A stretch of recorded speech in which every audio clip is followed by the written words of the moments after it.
Dear students, we are going to deal with a poem written by Gabriel Okara.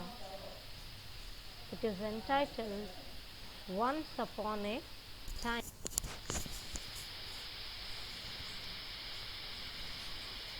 Let's start with the poem now.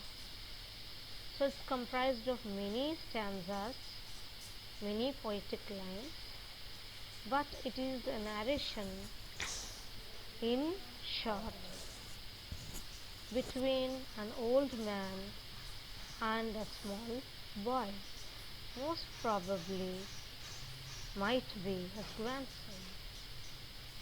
So the poem starts with once upon a time, as in the model of a short story addressed to children. This particular poem also starts like that. So once upon a time, son, they used to laugh with their hearts and laugh with their eyes.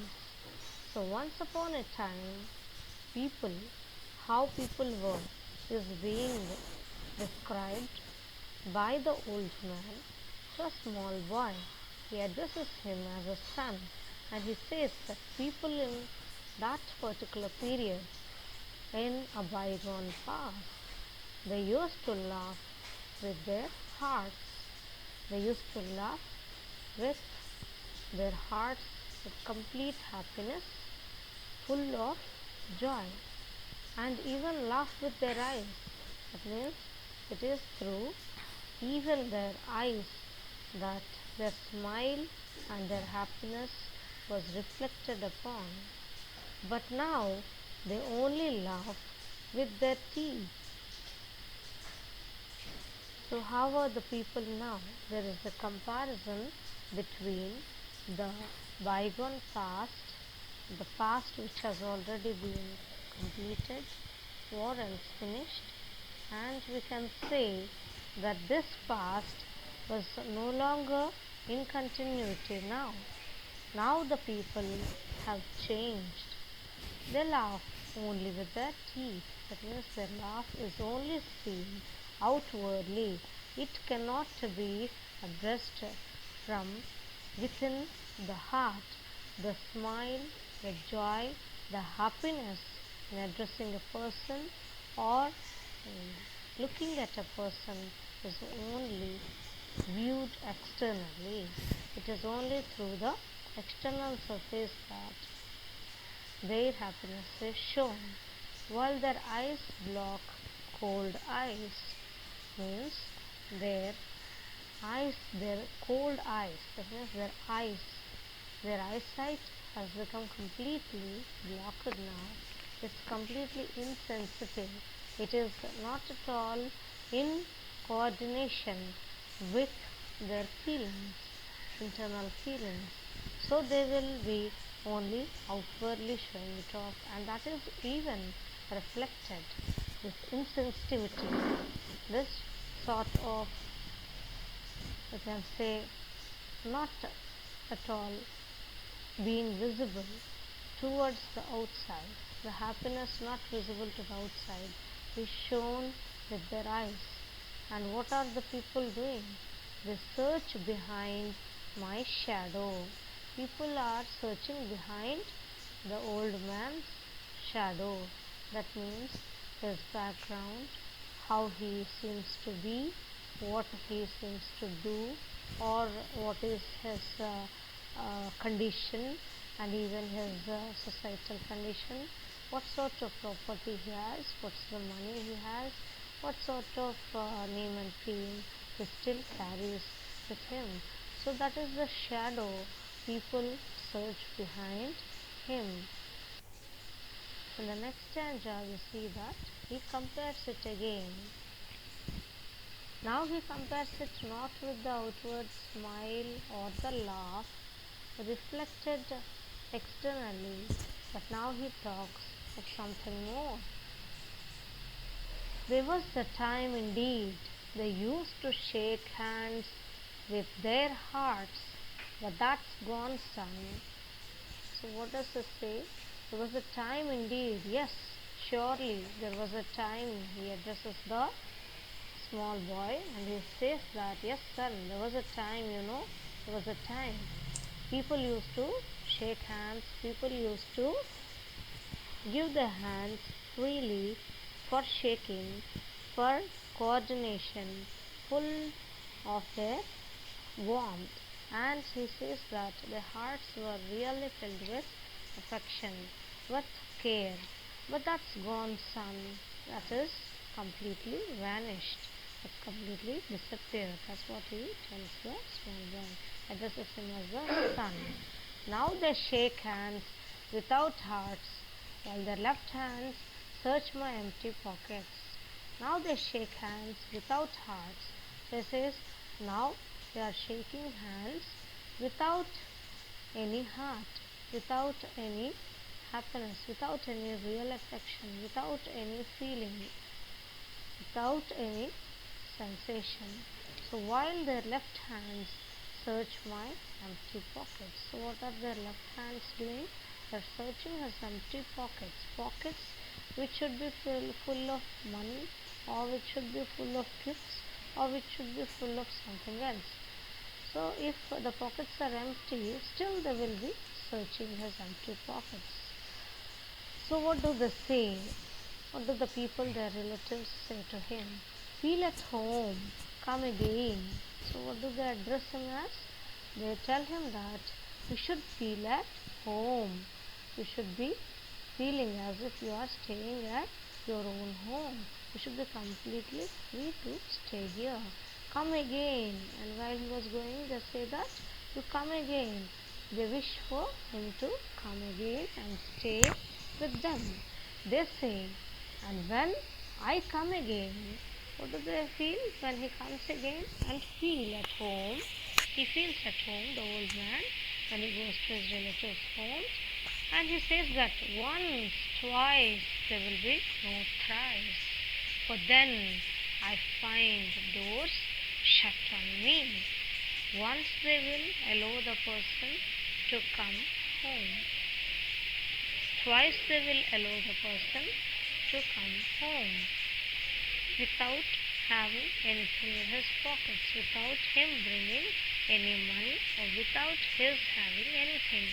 But there will be no thrice, third time, they won't allow him. But then, what does the old man find? He finds that the doors were shut on him. He is not allowed to come inside. He is not allowed to stay in the. So he addresses again the boy as his son. So I have learned many things, son. I have learned many things, son.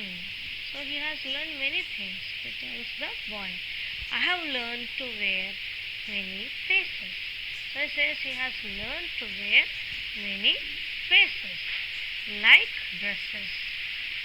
Even he says that he has also learned to wear, to show, to perform, showing faces in different manners. So he makes a face like a child. He makes a face when he is angry, when he is, you can say when he is crying, so when he wants to demand anything. So such sort of faces he says even the adults have, but they are something different, not just like the child. He says like they have learned to wear many faces, like dresses, like the clothes worn by them. Even this particular old man has learned, like other people, that he says that he also wears many faces, like clothes, like dresses. What are the different kinds of faces? Home face, office face, street face, host face, cocktail face, with all their conforming smiles, like a fixed portrait smile. Says home face, how to be at home, how to act at home, how to perform at home. So people have learned how to perform at home. And then it says even office face, how to be at the office, how to behave at the office, how to make a face at the office face, even street face. While you are on the street, different type of clothing and different type of faces you will maintain. So in a same way, he also maintains his first face when people come to his house, or when he is being receiving guests to his house. He says, like a host, he has changed his face, sometimes being acceptable, sometimes being unacceptable. So he can make a face. He can act according to the particular person or to the particular situation. So like that, cocktail face, even when he drinks, or when he is at the restaurant, when he goes to the pub, he knows how to make a face. And with all their conforming smiles, not only how to make a face, but also he knows how to smile now, because every face should have one sort of smile. So that sort of, you can say, the kind of smiles each and every face should have. So that kind of parallel smiles he had cultivated. So he had learnt the acting to behave differently, to act differently, and even to show facial behavior differently in different places, like a fixed portrait smile. So it says, like a fixed portrait, he learned to smile. So when we pose for a photograph, we will pose very accurately, very keenly, and we know how to stand, how to stare at the photographer is taking our photograph. In a similar way, when we know how to stare at the camera or the particular video, if video shooting is going on. So it says that such sort of fixed smiles, fixed portrait-like faces, people are now making in the present society, and that the old man, the speaker of the poem, has also learned. He says that, and I have learned too. He has also learned something else. Now he tells the particular boy that this is his son, and he says that he has learned something else, not only this, even more, something more. So he says, to laugh with only my teeth. So even to laugh with only his teeth, only showing his teeth like a close-up smile, he learned to laugh outwardly, to show laughing or smiling externally. And he says, and shake hands without my heart. So even he learned to shake hands without my heart. I have also learned to say goodbye when I mean good riddance. So he says, I have also learned to say goodbye. He learned to say goodbye also to people who are going away.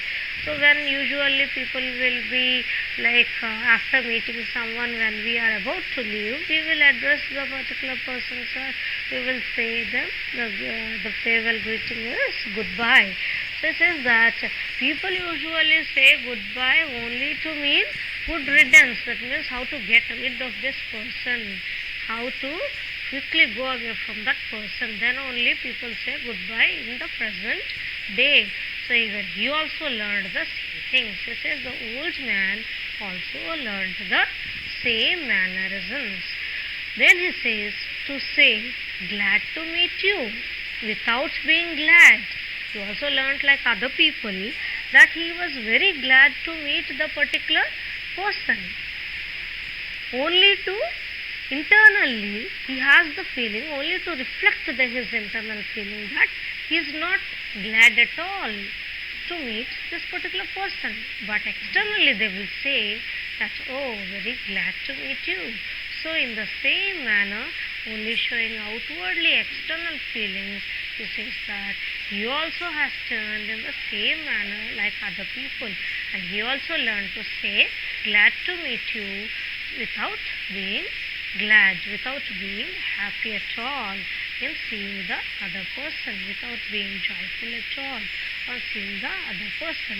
And even he says he learned to say, it's been nice talking to you after being bored.